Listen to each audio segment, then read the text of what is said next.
আসসালামু আলাইকুম রাহমাতুল্লাহ।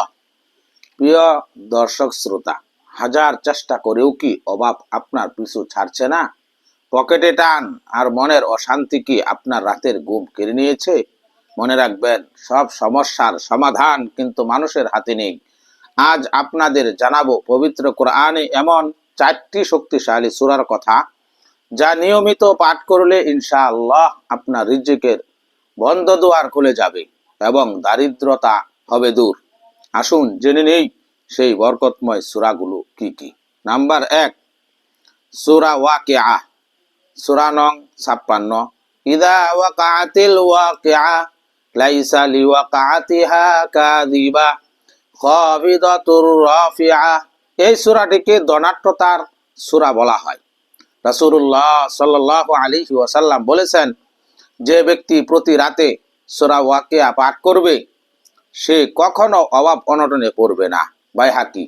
পাঠ করার নিয়ম: প্রতিদিন মাগরিবের নামাজের পর অথবা এশার নামাজের পর রাতে পাঠ করা সবচেয়ে উত্তম। নাম্বার 2, সূরা আর রহমান, সূরা নং 55। আর রহমান আল্লামাল কুরআন খালাকাল ইনসান আল্লামাহুল বায়ান। এটি কোরআনের সৌন্দর্য। আল্লাহ তাআলার নিয়ামতের শুকরিয়া আদায় করার জন্য এই সূরা অত্যন্ত কার্যকর। কৃতজ্ঞতা প্রকাশ করলে আল্লাহ তাআলা নিয়ামত ও রিজিক আরো বাড়িয়ে দেন। পাঠ করার নিয়ম: প্রতিদিন সকালে ফজরের নামাজের পর পাঠ করা বরকতময়। নাম্বার 3, সূরা মুজাম্মিল, সূরা নং 73।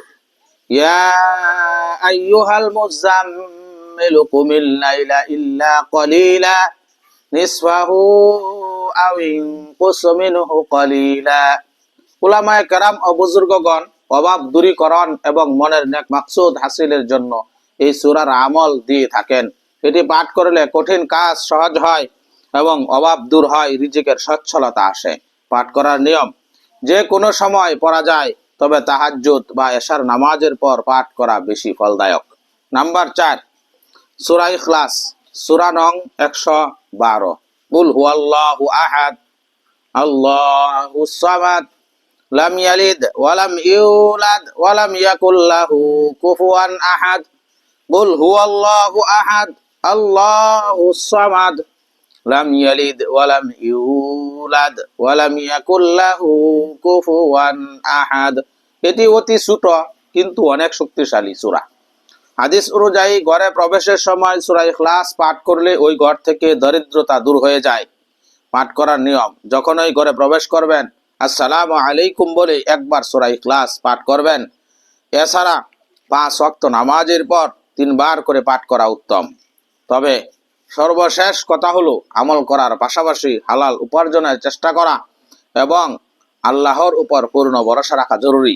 নিয়মিত 5 ওয়াক্ত নামাজ পড়ুন এবং গুনাহ থেকে বাঁচার চেষ্টা করুন। ইনশাআল্লাহ আল্লাহ তাআলা আপনার অভাব দূরীকরণ এবং রিজিকে বরকত দান করুন।